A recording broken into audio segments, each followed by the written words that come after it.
ఈరోజు ఏదైతే yes university pharmacy building నూతనంగా నిర్మించారు, ఆ బిల్డింగ్లో గత 3-4 నెలల ముందు ఇన్ఛార్జ్ వీసీగా అప్పారావు గారు ఉన్నారు.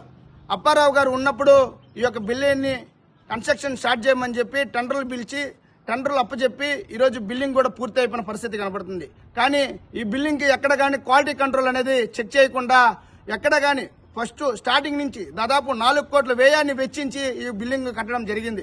నేను ఒకటే అడుగుతున్నా, మీరు ఈ యొక్క బిల్డింగ్ లో కమిషన్ల కోసం అలవాటు పడిపోయి ఈరోజు నాసిరకమైన మెటీరియల్ వాడి కన్స్ట్రక్షన్ చేస్తుంటే కూడా మీరు ఎక్కడ కానీ ఒక్క రోజన్నా సరే ఆ యొక్క నాణ్యతని చెక్ చేశారా, క్వాలిటీ కంట్రోల్ చేపించారా అని ఈ రోజు నేను సూటిగా రెక్టర్ గారిని అదేవిధంగా రిజిస్ట్రార్ గారిని నేను సూటిగా హెచ్చరిస్తున్నా. ఏదైతే కాంట్రాక్ట్ ఉన్నారో ఆ కాంట్రాక్టర్ కాడ కమిషన్లు తీసుకొని వాళ్ళు పాయకర ఒప్పందం చేసుకుని ఈ రోజు చూస్తుంటే నాసిరకమైన మెటీరియల్ వాడి ఈ రోజు అగ్ని ప్రమాదానికి పాల్పడినారు. నేను ఒకటే చెప్తున్నా, ఈ రోజు విద్యార్థులు ఉండింటే పరిస్థితి ఏమి? ఈ రోజు విద్యార్థులు దాదాపు ఇక్కడ చదివేదంతా కూడా ప్రైవేట్ సీట్లే విద్యార్థులే చదువుతారు. ఈ రోజు వాళ్ళ తల్లిదండ్రులకి ఏం బాధ్యత? మీరు పిల్లని బాధ్యత ఏం తీసుకున్నారు? ఆ పిల్లలకి ఏదో జరుగుంటే వాళ్ళ తల్లిదండ్రులకి ఏం సమాధానం చెప్తారు?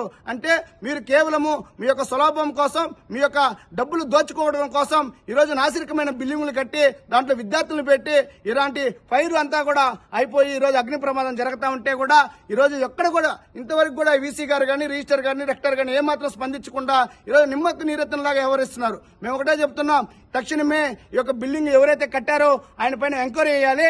దీనికి సహకరించిన రిజిస్టర్ కాదు రెక్టార్ కావచ్చు వాళ్ళిద్దరిని కూడా తక్షణమే అరెస్ట్ చేయాలి. వాళ్ళపైన క్రిమినల్ కేసులు పెట్టాలని కూడా వైఎస్ఆర్ విద్యార్థి భవన్ డిమాండ్ చేస్తా ఉంది. ఇది ఎంత దీనికి సంబంధించి ఎంత వ్యయాన్ని వెచ్చించారో ఆ యొక్క టెండర్ లిస్టుని అవన్నీ కూడా బయట పెట్టాలి. దీనిలో క్వాలిటీ కంట్రోల్ ఏదైతే క్వాలిటీ కంట్రోల్ చెక్ చేసి లెటర్ ఇచ్చారో అవన్నీ కూడా బయట పెట్టాలని చెప్పి వైఎస్ఆర్ విద్యార్థి విభాగం డిమాండ్ చేస్తోంది.